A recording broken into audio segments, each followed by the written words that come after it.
ঘুষ না পেয়ে মিথ্যা মামলা, প্রতিবাদের সংবাদ সম্মেলন, ভুক্তভোগী মোহাম্মদ রুহেল ইসলাম রয়েল। এখন আমরা ভুক্তভোগীর কাছ থেকে তার কথাগুলো শুনব, প্রশাসন কেন তাকে নানাভাবে হয়রানি করছে এবং ঘুষ দাবি করছে। আসসালামু আলাইকুম, আমি রুহেল ইসলাম ওরফে রয়েল। আমার বাড়ি পানিকামড়া কাদিরপুর গ্রাম।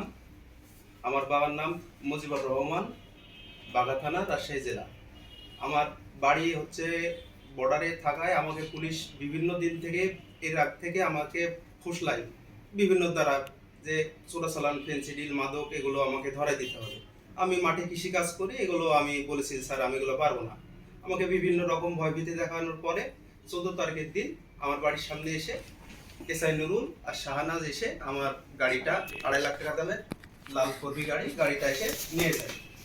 লোকজন সব চলে যায়। এখন আমি ফোন দিয়ে বলছি বা আমার বাড়ির লোক সব যোগাযোগ করছে যে গাড়িটা কিসের জন্য নিয়ে গেলেন হ্যান ত্যান। তখন ভাষা খারাপ করে গালিগালাজ দেয়, দিয়ে বলে যে 1.5 লাখ টাকা দিয়ে গাড়িটা নিয়ে যাও, তোর কোন বাবু আছে ছোটাতে পারবে না।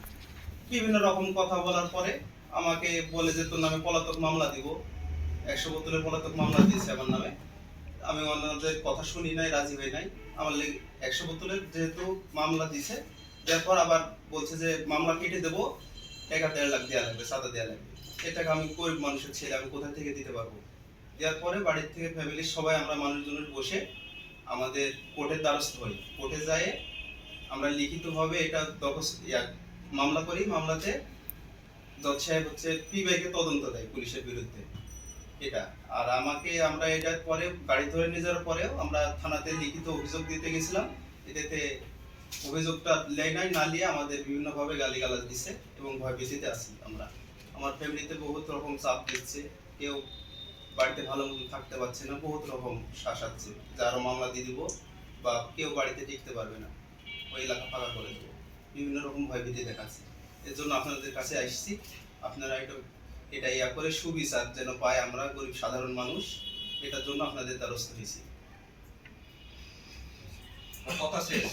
এখন একজন করে। আচ্ছা, কোন থানা এসে একটু বলেন তো? জি, এটা বাঘা থানা এসআই নুরুল, এসআই শাহানাজ। আরো 7-8 জন অবগত ছিল, ওনার নাম মানে বেশ নেই, নাম বলতে পারবো না। আপনি গাড়ি নিয়ে যাওয়ার পর জি, থানায় কোনো জনপ্রতিনিধি বা কেউ গেছিলেন গাড়ি উদ্ধার করার জন্য? গাড়ি আমাদের আত্মীয় স্বজন গিয়েছিল, থানাতে যোগাযোগ করছে, বিভিন্ন জন গিয়েছিল।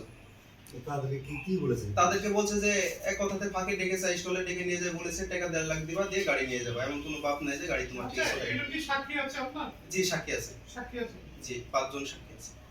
আচ্ছা, আপনার ওই যারা হলো ওখানে আপনার বর্ডার এলাকায় যারা আরো মাদক ব্যবসায়িক আছে, হ্যাঁ, তাদের সাথে কি আপনাদের কোনো সম্পর্ক আছে? জি না, তাদের সাথে আমার কোনো সম্পর্ক নেই। তাহলে পুলিশ আপনাদেরকে কেন বললো যে ভাই ওখানে মনে করেন আমাদের সাথে বন্ধু বান্ধব সব চলে সাইডে। এখন ওদের জিজ্ঞাসা করতে করতে আমাকে বহুত জিজ্ঞাসা করতে লাগে, আমি একদিন কথা বলতে লাগে ফেসে গেছি ওনাদের কাছে। রেগুলার আমার বাড়ির কাছে আসে, যাই, মাল ধরে দিতে হবে, বিভিন্ন রকম কথা।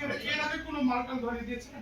জি না, আমি মাঠে কৃষি কাজ করি, মাল এক জায়গাতে ধরছিলাম, ওখানে সাক্ষী ছিলাম এই জায়গা। মানে সাক্ষী হয়েছিল? জি, ওই জায়গা থেকে আমাকে প্রত্যেকদিন প্রতিনিয়ত আমাকে ডিস্টার্ব করে।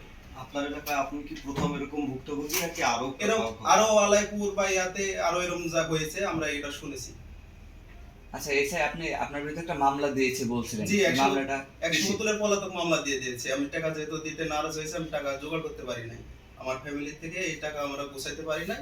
এর জন্য রাগে এসে 100 বোতলের পলাতক মামলা দিয়েছে। 100 বোতল কি ফেন্সিডিলকে ফেলে দিয়ে চলে গেছে আমার বাড়ি থেকে কিছু না হলে 20 কিলো দূরে, লক্ষ্মীনগর।